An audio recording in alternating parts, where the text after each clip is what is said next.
So good evening. For those of you who don't know me, I'm Kim Walsh-Childers. I'm a professor in the College of Journalism and Communications. And it's my privilege to welcome you to the latest in our series of Science Journalist in Residence talks.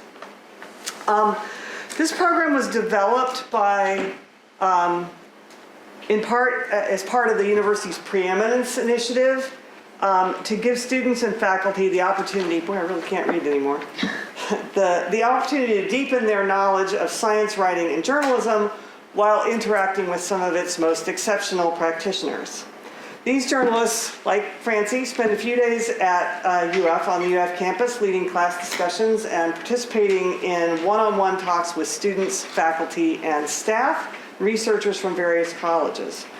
So we owe a great deal of thanks to Provost Joe Glover, who funds the program, the UF Office of Research Communications, and faculty and staff members from across the university for helping to make the program work. And particularly thanks to, where'd she go? To Talia, who's been amazing. And I also really especially want to thank tonight our science communicators for co-hosting this event. And it turns out we have two more people to thank, and they are Francie Diep's parents. Oh. Because, so Francie says she has always loved writing and always wanted a career focused on writing. Come on down. We're not going to let you sit way in the back. Okay. But her parents, who both worked for the Boeing aircraft company as she was growing up, were a little worried about the whole idea of her being able to make a living as a writer. So they encouraged her to take science classes because, you know, with science you can always get a job. So she did that. She took science courses as part of her undergraduate studies at the University of California, Los Angeles, despite the fact that she was an English major.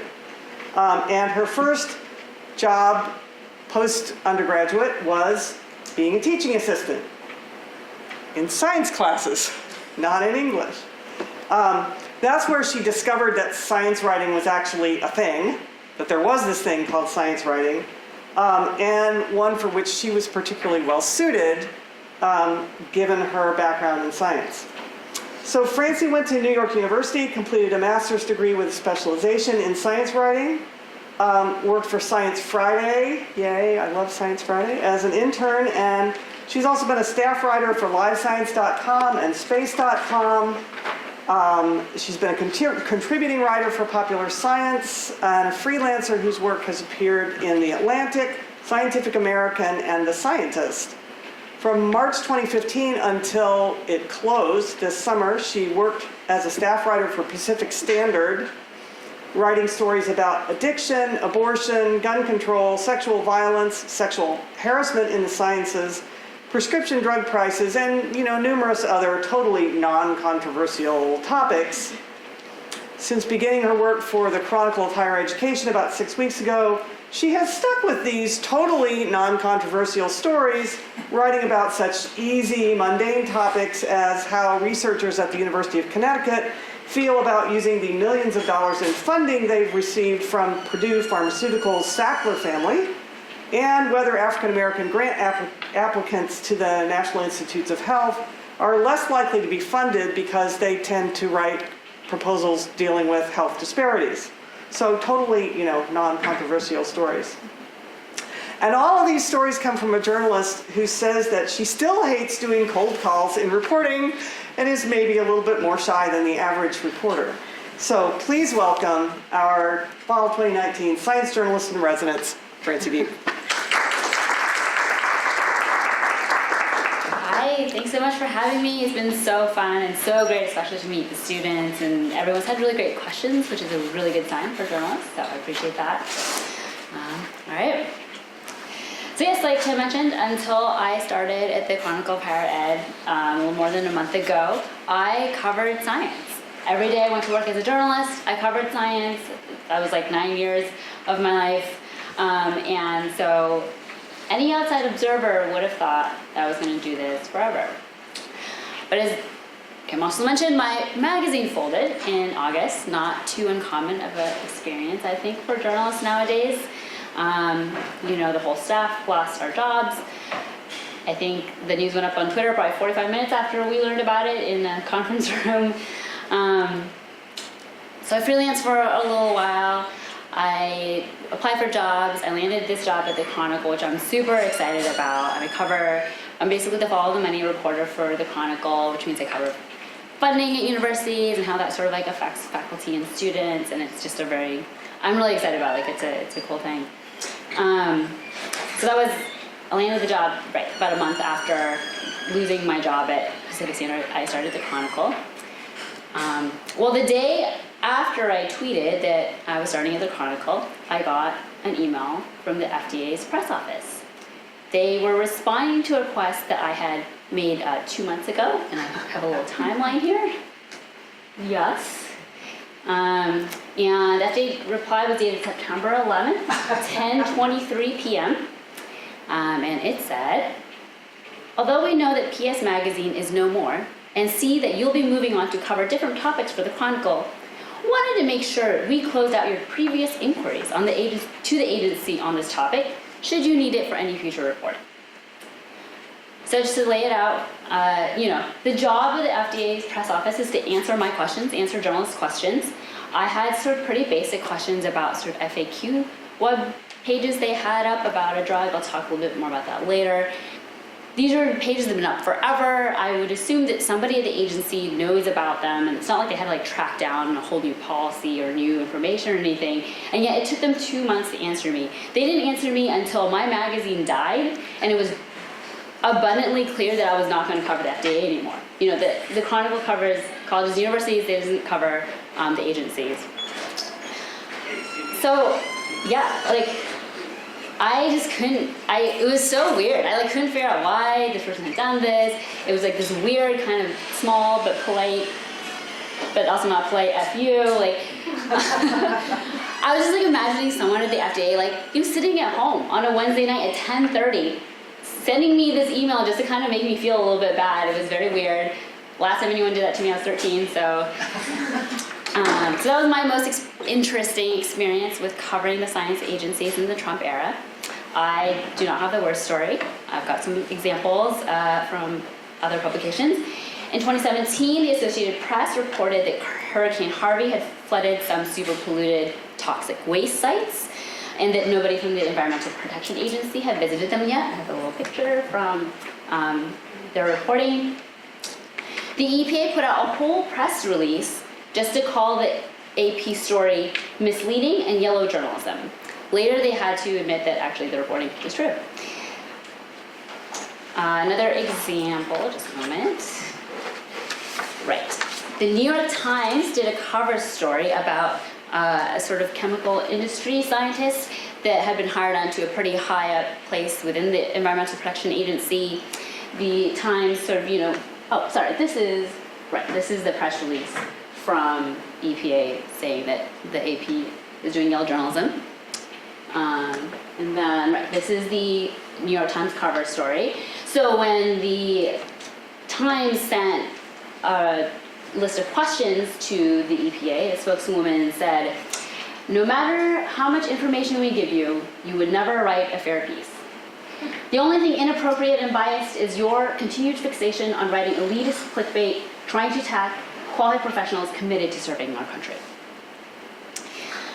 So, that's one aspect of reporting on science. In the Trump era, spokespeople are real upfront about their feelings, which was not true before. A lot of other things are different too. Early on, President Trump stocked his cabinet with climate deniers. Here is one of the most famous examples is Scott Pruitt. He used to be the administrator or the top leader at the Environmental Protection Agency. He eventually had to resign because there were a lot of news stories about his misuse of government funds. But my other examples, I made a Google Doc of references for all the stuff I'll talk about in this talk. So if you just go to that link, everything was there. If I miss anything, let me know and I'll add it in. Yes, so to go back, I've skipped a point. Okay, so we've got a cabinet of climate deniers. In 2018, an advocacy group that had been tracking .gov web pages reported that the EPA had taken down hundreds of informational pages about climate change. This hit me really hard because one of my first jobs out of journalism school was as a blogger for Popular Science. So I was I was early on in my career, I didn't have a lot of experience yet. It was a really high volume job, which they don't do anymore, but it was like 3 to 4 blog posts a day. And then later in my time there, they instituted a thing where they would only pay you $50 if you didn't hit the three blog posts versus the $250, which is what the regular rate was. So yeah, these are all conditions that make mistakes really possible, right? You've got a young journalist putting in a lot of stuff really fast. And so it was really important to me that I had reliable science information readily available to me. And I really relied on the EPA.gov web pages that explain climate change, explain what the greenhouse gases are, what they do, what percentage of them come from human sources. Like, this was all stuff I used all the time, and I assumed it was good because it was on this .gov website, but like that's just not true. Other things that journalists have found that the Trump administration has buried climate studies that the government does, just sort of not press release them in the way that they would have before. The National Climate Assessment, which is like a multi-agency report that the agencies put out that's mandated by Congress.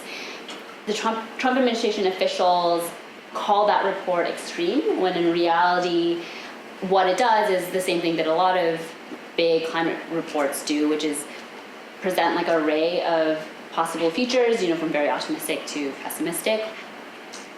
To go back to my example from July, when I put in that request to the FDA, what I was asking about was an FAQ page that the FDA had sent me when I asked them about mifepristone.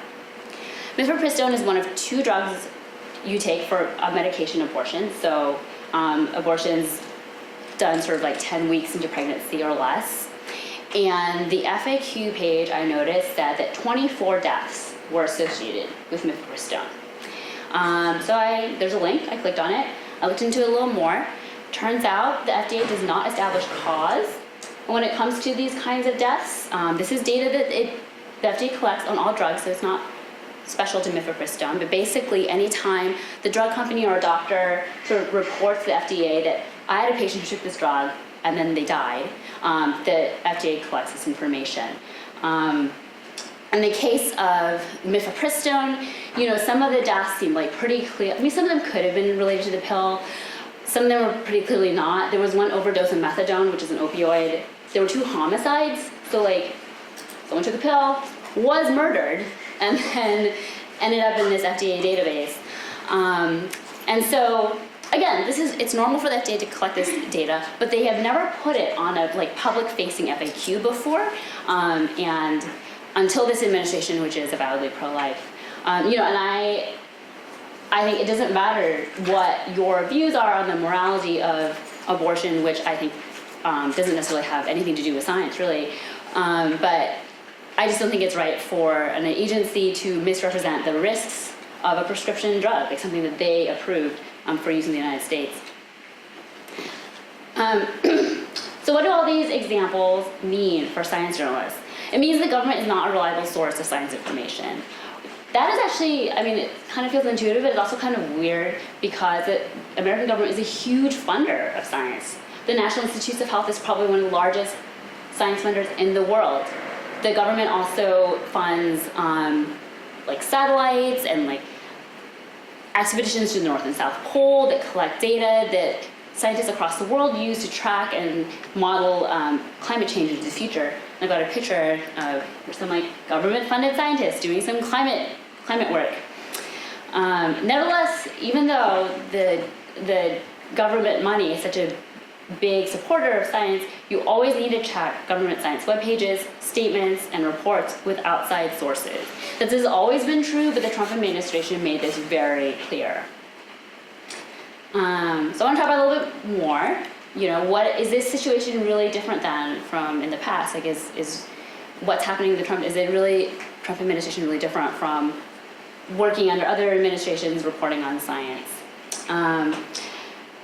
One of the things that makes my examples seem so outrageous is this idea that the government is using science toward political ends. because I think as a culture, I do this too, think of science as this clean, apolitical, neutral thing. Well, I got kind of curious about this, so I contacted a bunch of science historians to ask them, like, when did this idea arise that science is supposed to be a clean and apolitical thing? Turns out it was during the Cold War, which is very interesting because the Cold War is probably arguably one of the most politicized times ever for science. American scientists, they were racing against the former Soviet Union to try to develop an atom bomb, and it was during this really intense time that this idea arose that you would separate technical questions, like how do we split an atom, and moral questions, like are we going to kill millions of people with this invention? Historians still actually, funnily enough, don't really know why that this meme cultural idea arose during the Cold War. One hypothesis is that it let government officials present their decision as science-based, evidence-based, not politically motivated, the best thing for everyone. So I'm not saying that science is that science findings are relative, or that they're not real science findings or scientific truths. That definitely are. You should report them accurately. But also, I believe that stripping science of its social and political context when it's warranted is also in itself an act of politicizing. It's a political choice to do that. And another thing I want to talk about, let's see. Oh, okay. So then also, so that's that's the history of how we think of science as sort of neutral and apolitical. What about the history of the government interfering with the communication of science? The last time that this happened in a sort of big, high-profile way was actually not that long ago. In 2006, a NASA climate scientist, Jim Hansen, told the New York Times that press officers were trying to monitor his lectures, papers, and interviews with journalists. He thought that the George W. Bush administration sort of didn't like that he was calling for cuts to greenhouse gases, and that's why they were doing that. It was a big deal when this story came out, and actually I think led to NASA changing its written policies for its scientists communicating with the public. And if you look at surveys from the Union of Concerned Scientists, which is a lobbying group for scientists, and the Society of Professional Journalists, they kind of show that, relations between the science agencies and science journalists have been declining for about the last decade. They got a little bit better in the Obama administration. Obama came in, he was elected, he said he was going to restore science to its rightful place, but it was still not great. In a 2015 survey, which is the last one that the Society of Professional Journalists did with science journalists, 30% of science journalists said that the Obama administration was poor or very poor at transparency, and problems included science press officers not making scientists available in time for interviews by deadline, and also press officers requiring that a person be there to sort of monitor scientist interviews. I've actually done a lot of this kind of interviews where the press person's on the phone with me. I got kind of used to them. I didn't love it, but it seemed like sort of the way things worked. So I want to read an email I got from Catherine Foxhall. She's a freelance reporter. She works on press freedom issues for the Society of Professional Journalists. And she wrote to me, "It is just unethical for us not to fight for the right to also communicate freely without notifying authorities, including PIOs. If we get information under these conditions, we are at high risk of getting only their official story, and the public may be better off with nothing, whether we know it or not." So these trends that we're seeing now are things that have been happening for a while, for a couple administrations at least. It's just that nobody before would be super blatant about it and call you names or send you weird emails at 10:30 at night. So the Trump administration made blatant what was already true, which is that science is a way of knowing and understanding the world, and that is really powerful. So that means that powerful interests are always going to want, including the government, going to want to have a hand in it, whether with good intentions or bad. So I want to mention a few other, because Trump is not the only person in the world, I want to mention a few other trends I've noticed in science journalism over the last few years. One of them is the Me Too movement. So just a general understanding in American society about gender harassment in the workplace. I'm really proud to say that science journalism as a field, I feel, was a pioneer in that. I would say the story that broke that open for science journalism was in 2015. BuzzFeed reported on Jeff Marcy, an astronomer at UC Berkeley. He was accused of sexual harassment. And this story, I remember, it was just a huge deal among science journalists. And it did the kind of same thing that the Harvey Weinstein story in the New York Times did for all of America. It did for science, that made it open and brought into the conversation that gender harassment is a thing that happens in labs, and also talked about how the power that mentors in academic science have over their mentees is something that helps perpetuate bad behavior. That's one. Two, I think, is an increased awareness of the provenance of money in science. You can see that in the recent story about Jeffrey Epstein, who was charged with sexually assaulting young girls. He gave a lot of money to science at MIT and Harvard, and there's really, I think, a moral reckoning about that. A lot of people talking about, is it okay to take this kind of money for science? People talking about that in a way that I think they didn't before. And the third thing, I think, is there's just, people are much more interested in climate stories than they used to be. When I graduated from journalism school, which was 2011, there was this sort of feeling that, oh, it's super wonky, nobody's interested in it, newspapers were cutting it. But, now in the last few months, we've seen huge protests, youth protests asking for action on climate change. So people are interested, and they are willing to read climate stories, which is a really, really great thing. So let's talk about what all this stuff I've talked about, what does that mean for what kind of skills that science journalists need to go into the future and deal with these trends, which are going to, I think, continue beyond Trump or whoever is in office next. The first thing is that we need political reporting skills. So you guys, I think, have like a sort of a science journalism program, but in a sort of, as much as it exists, a classically trained science journalist who goes through, like I did, a master's program in science journalism, for example, you're really taught to read studies and evaluate science claims skeptically, which is great. These are really great skills. You're not taught as much source management kind of skills that political reporters might use. This is because I think, if you're talking to scientists, often it is a pretty easy interview compared to another kind of interview you might do. People are happy to talk about their work, they're tenured faculty, which means they have a lot of freedom and aren't afraid about their jobs. But some of the best science journalism in recent years has really depended on whistleblowers. So people talking about problems in their science agencies or harassment in their departments and universities. That means that you need to know how to evaluate these kind of claims, how to protect the identities of these people if that is important, how to decide whether it's okay to publish a story with these anonymous sources or not. I mean, these are really complex questions that science journalists, as much as political journalists, I think will need to know. Other skills include public records requests, following the money, reading and finding lawsuits, all things that I'm also working on right now. I think that all these skills reflect the fact that science is a political and social endeavor, just like anything else, and I think that's become clearer in the last few years. At the same time, the classic sort of study write-up skills are more important than ever. Because you can't trust a government or any one source's sort of presentation of science, knowing how to read the report yourself, how to find the right people to run it by is critical.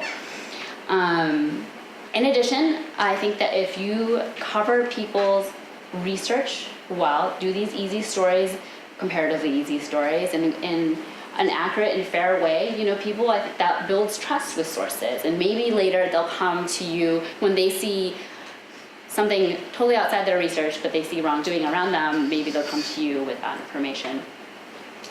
And finally, making science readable and approachable to the world is a huge, it's going to be so important as you carry into the future with your readers. In a climate change world, they're going to need to know fire science, to know about where should they buy a house, how should they retrofit their house to improve the chances it's not going to burn down in a fire.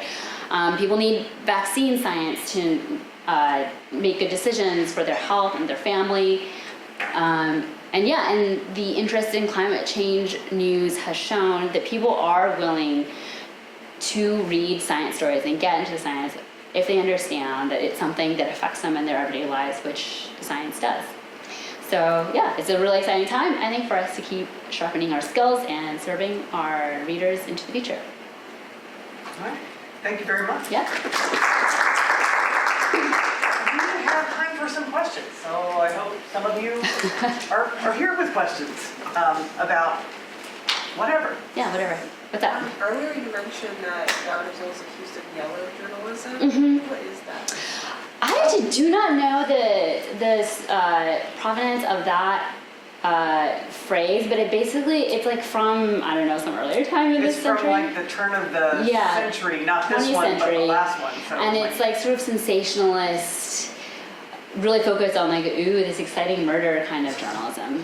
yeah. And there's a sort of suggestion that you've like made stuff up or made something more exciting than it really is. Oh, I forgot. There's my contact information if you have any questions for me later. Yeah, so yellow journalism was, think tabloid, think National Enquirer kind of stuff. Yeah. How do you think that journalists should, or science journalists in particular, should adjust for various political agendas that make science reporting more difficult or different? Yeah, that's a good question. I mean, it's hard to answer without like a specific agenda, but just having more sources is great. Since I've had trouble getting government scientists to get back to me, I know that if I want something from a government scientist, I also need to contact like 3, 5, 6 other people to make sure I can get that information. And yeah, I think learning other ways of getting at the information when the agency is going to block you from getting it directly that's probably the best thing to learn. I don't know. I'll do this front and back. So. You mentioned that during the Obama era as well, there were problems with getting information. Mm-hmm. So if it's not, why don't they want to get information? I don't know. The 2006 New York Times story, the Jim Hansen NASA one that sort of made everyone like, I can't believe they're blocking this information. They talked about like, used to be, you could like stroll into an agency and just like walk into a scientist's office and talk to them. I don't know why it changed. I don't know. I'm sorry. What are some of the things that publications do, and what do you think is something that they do that's effective on getting the word out when you have like administration officials and even sometimes the president that has such visibility and is kind of like disseminating this message that isn't scientifically correct? Like, what do publications do to kind of combat that? Because Trump is so visible, like his administration is visible, government is trusted, like you said in general. I think publications, they'll just publish. It's a great story when you can say an administration official has misrepresented a major federal report. That was well reported and hopefully well read too, but to me at least, it felt like I saw it everywhere. And just, having your story immediately after, like you can have the quote from the official and then have the immediately after, like, actually this is the real thing. That is the way to deal with it, I think. Yeah. Yes. Do you have any idea if like your publisher or other publishers face political pressure to like kill a story or to downplay certain facts? Like, were there ever those kinds of interactions? I have not experienced that in my career. That's not to say it doesn't happen. But yeah, I haven't experienced it. Maybe part of it is I've worked for sort of smaller publications, so there's not like the editor-in-chief had like big honcho friends in the first place. But yeah. Yes. So what are some of the strategies you use for taking some of these scientific findings that you find in like research and whatnot and making it more accessible to other people? Because sometimes they're concepts that are kind of difficult to describe or translate without, when you bring it to a level that the average reader can understand, you don't want to change the meaning of certain phrases because meanings have very specific, words have very specific definitions within the scientific community. So what are some of the ways you get around that in a way that you can package this important information in a way that the reader will be able to understand it? Yeah, say the flat analogies are really great for getting concepts across. And I think you sometimes just have to let go of jargon. I understand that the scientific community has these really precise words, and maybe you can put it once in your story and explain what it is, but that's just not what your readers need if you're serving a general audience. Of course, that's different if you're working for a publication that serves scientists, and in which case you do want to be really precise about it, but your first service is to your readers, not to the scientific field or whatever, so you need to give your readers what is best for them.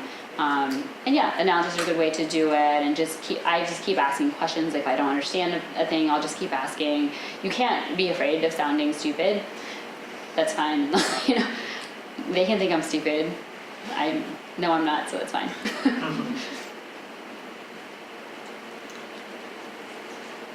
Yes? So you took science classes as Yes. an English major, Mhm. and I imagine you're many journalism majors here. Based on your talk, would you recommend that folks try to take a politics class or some other class that would help them be a little bit more savvy in terms of politics? That's a good question. I hadn't thought of that, but yeah, I guess a political science class might be good, or history. Those are some things I wish I just sort of knew before coming in. But as a journalist in general, the more you know about the world, the better. So reading a lot, having a wide variety of classes, the bigger, you just have to keep building that knowledge base in school and out of it. Do you have any advice on how to keep like your spirits up when like when people won't respond to you, when they're rude to you, when they don't want to talk to you? Because even I've experienced that, and I just get like so down and so sad all the time. I get really down too. No, sometimes I look at my sent folder, and it's like, today I sent this many emails and got like 2 replies, if that. It is depressing. It's just part of the job, and if it happens to you a lot, you feel it. You get better at sort of ignoring it and not feeling so bad. But you know, it's okay. All journalists, it happens to all journalists, and they all feel this way.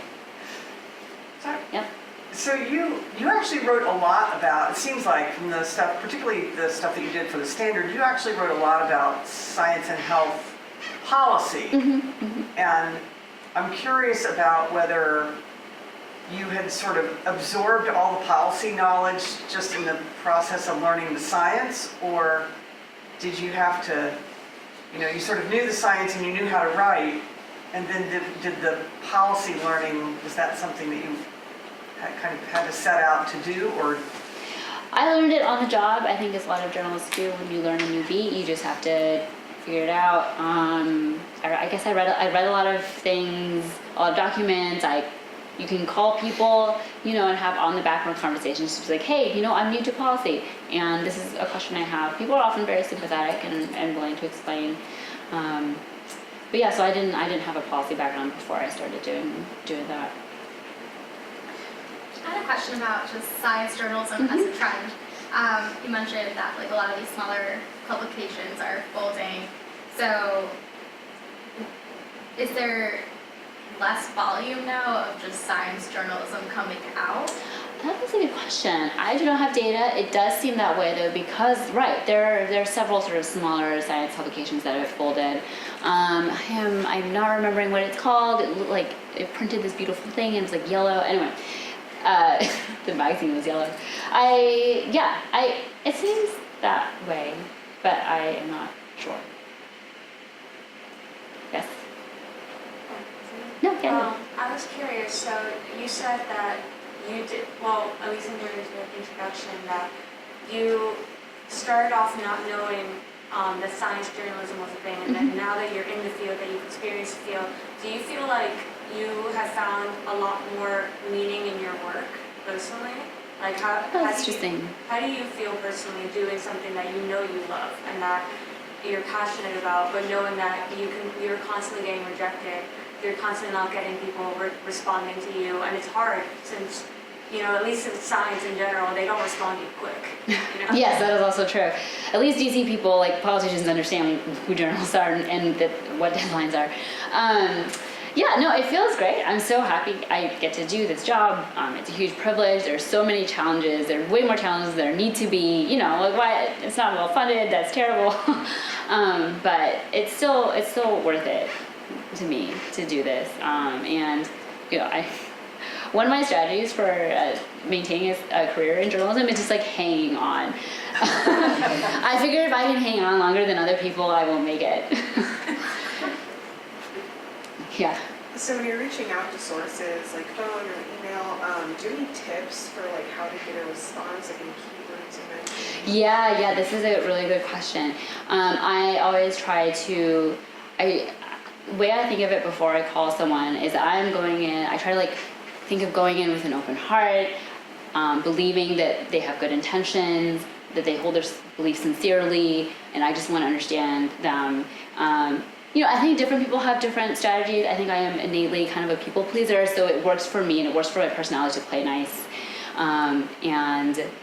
But yeah, it's I do a lot of that, and then when that doesn't work, sometimes I'll say, like, for example, I did this story on people at the University of Connecticut who have Sackler funding. So at first, I would be like, hey, I'm not here to do an expose. This information is already public. I want to understand your feelings about it. I want to understand how you think about it. I want to give you a chance to talk about it. And when that didn't work, I would say, like, hey, you know what? I'm considering mentioning everyone who didn't respond to me for comment, so your name might be in here. If you want a actual comment from you in here, you should get back to me. Or I found, advertising materials from the university that had posts from them being like, I love this Sackler funding, it's done great things for me. And so I'll be like, hey, I might use this quote from this advertising bit if you don't get back to me. If you have more nuanced views, I would love to hear them. Those are just some strategies I've used, but it's a lot of emotional management. Yeah. When you get your topics for your stories and you're about to write a story, so since it's scientific journalism, I'm wondering, do you have like specific contacts that you keep in contact with for their studies? Do you make your own studies and you seek out other people to write, like, who are contributing to it, and you'll write about it? Or do you, like, how exactly do you find topics of your stories? Yeah, so I don't do my own studies. I cover sort of the studies that come out, and I'm signed up for a bunch of services that will send me information about science studies that are going to come out in the future. And yes, I do keep in contact with good scientists when I run into someone who is doing interesting work that seems like it would be newsworthy when it comes out. I'll do a story about the work they're doing now, try to do a really good job, and afterwards be like, hey, if you have anything new come out, let me know. It works only a little bit, like the percentage hit rate with that is low just because people don't think of you. They don't end up letting you know that something is coming out, but it does work sometimes, and so that really helps. And also maintaining those relationships is good, because when you're doing a story on someone else's research and you need an outside source, then you can call them and you can be like, hey, we talked a couple months ago about your research. I'm doing a story on this new paper. Will you look at it and get back to me about it? And often they will. And are your stories like ever politically motivated for scientific journalism? What do you mean, like you're responding to something political event going on that is basing off of scientific? Yeah, for sure. One thing that Pacific Standard did that I really liked is that we would, when policy stuff would come down from DC, we would try to gather as much research as we could find about the expected effects of that policy. For example, when the Green New Deal became a big thing that people talked about, there's a lot of research actually about what happens if we move to an all green economy. That's something that scientists have been thinking and writing about for a long time. So I talked to a bunch of scientists, I read a bunch of studies, and sort of try to give readers an understanding of the research that tells us what might happen, instead of just having politicians be like, yes, I believe that this is what's going to happen if we pass this law. Here are some studies that sort of push you along those lines as well. So yeah, we did do that.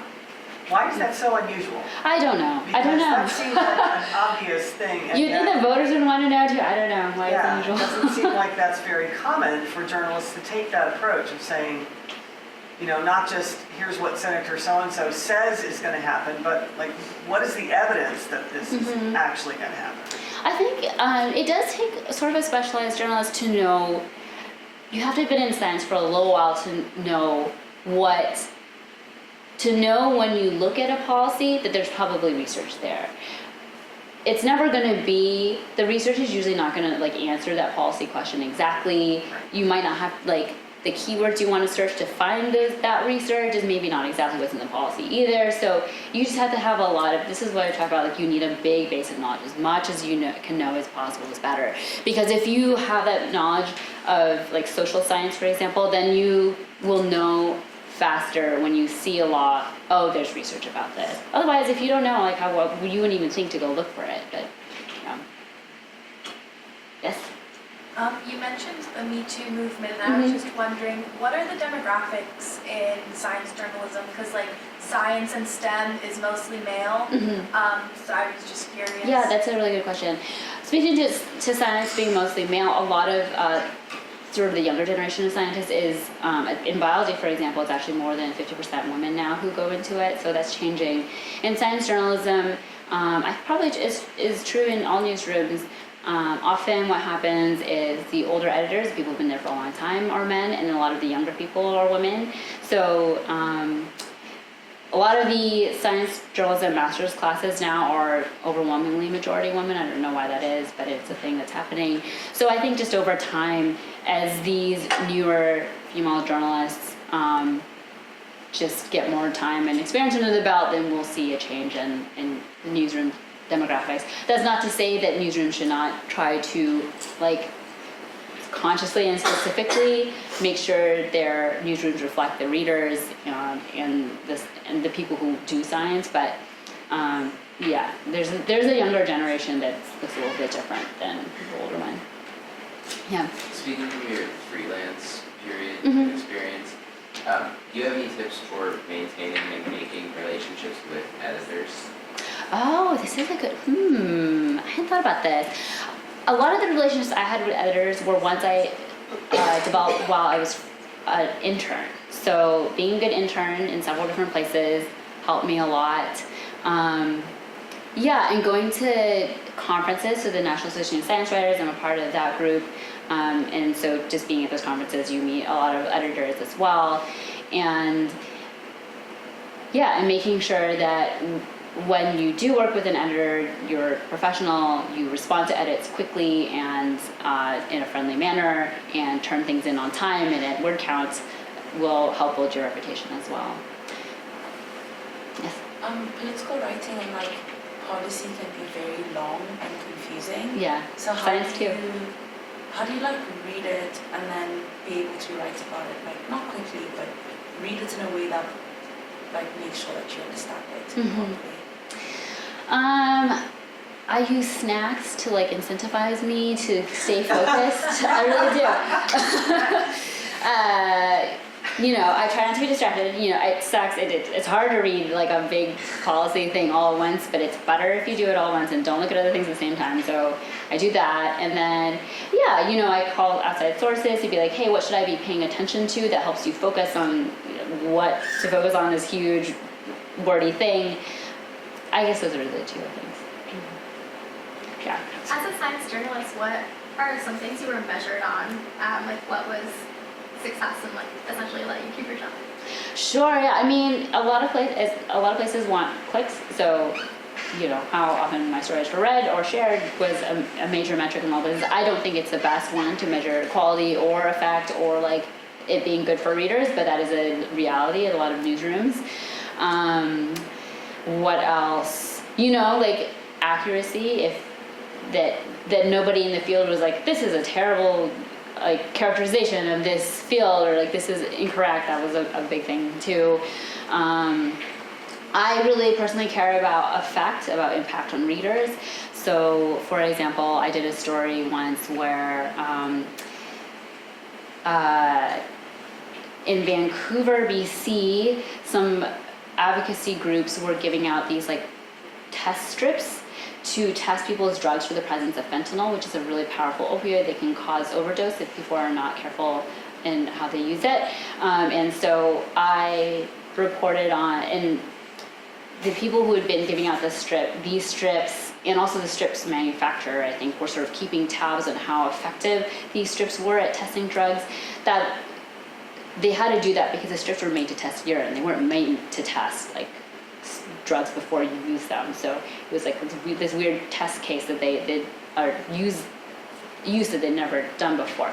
Anyway, so I wrote about the numbers that existed and how effective these strips were.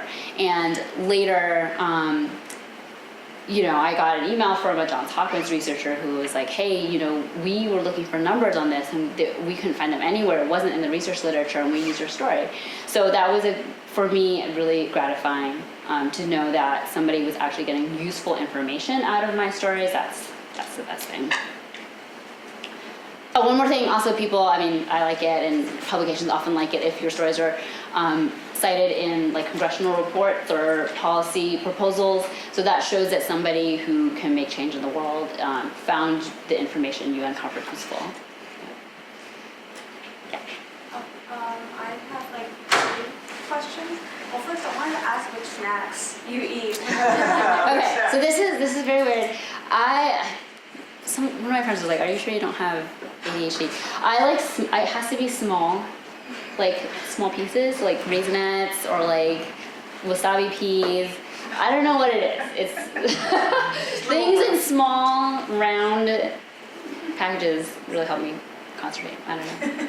It's true. And I also wanted to ask, whenever you are doing a story that involves data that maybe isn't at all released or isn't, would you ever conduct your own research? Have you ever been in that situation? I guess I don't think of it as research in the scientific sense, but yeah, all journalists do this to some extent, right? Like, say, as a journalist, you like interview all the people affected by this one thing. It is a way of doing research. Like a scientist, you need to like have evidence for your claims, right? So, yes, you do end up doing, in a sense, your own research, especially data journalism too. Often you're asking questions, you want data that doesn't exist out in the world, so you're gonna get different data sets and sort of put them together in a way that answers this question you have. And that is, I guess, sort of like doing your own research.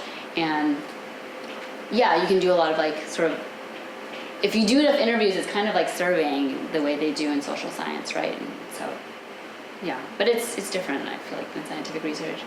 What's your tip for doing it on deadline? Oh, well, nobody's gonna tell you like you need to call 100 people. Maybe they do, I don't know, 100 people by like 2 p.m., right? So that kind of like really in-depth work is just a different beast than sort of quick turnaround news. Okay, cool. Did you have a question? Oh, I was wondering about corrections. So you work on these really complex stories. Have you ever had to make any corrections? Oh, yeah. And then, Yeah. It's very embarrassing, but yes. What advice would you give to up-and-coming journalists about, because when I worked for a newspaper full-time, I would be nervous. Every time something got published, I would face the next day with dread that there was something wrong with the story and someone was going to call me a fake idiot.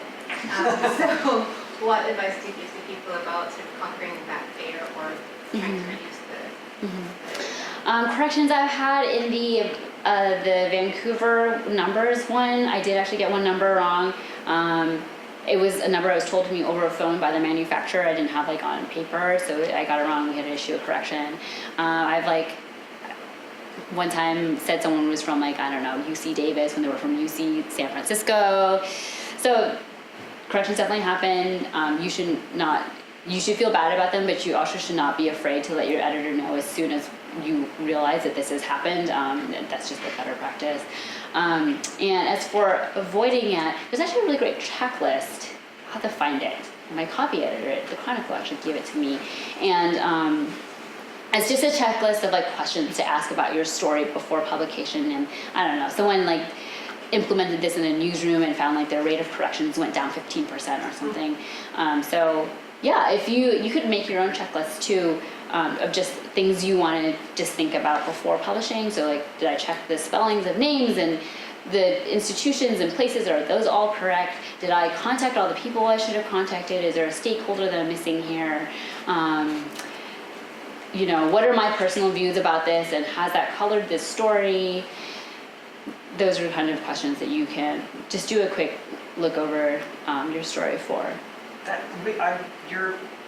That checklist would be awesome if I could get you to Sure, yeah. share that with us. That would be really fun.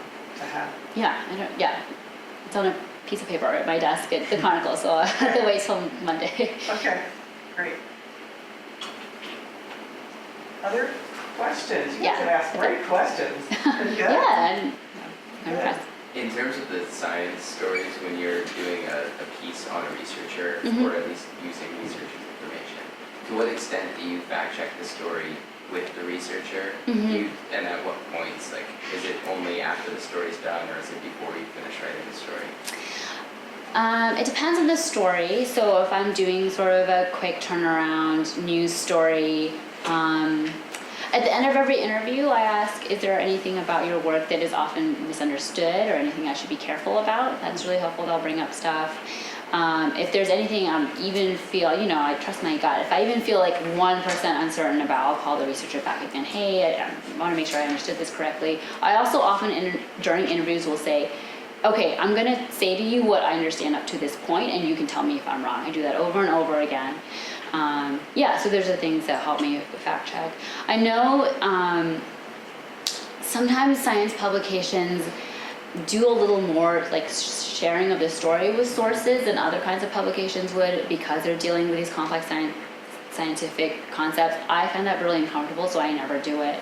But sometimes I'll say like, hey, I'm going to paraphrase this quote you gave me, and let me know if it is scientifically accurate.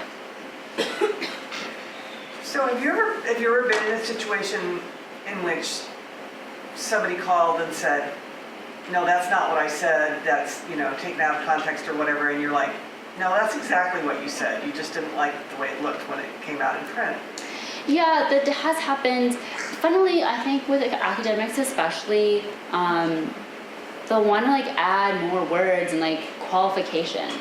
And I record my interview, so I have a recording of you saying this. That's it. Yeah. Yeah. Oh, and the question about fact check also. So that's for a daily news story. Depending on the magazines can have pretty extensive fact check processes, so they'll have a whole different person go over your whole story. So then you're not involved until you answer the fact checker's queries, and that's a very intense fact check process. All right, going once, going twice.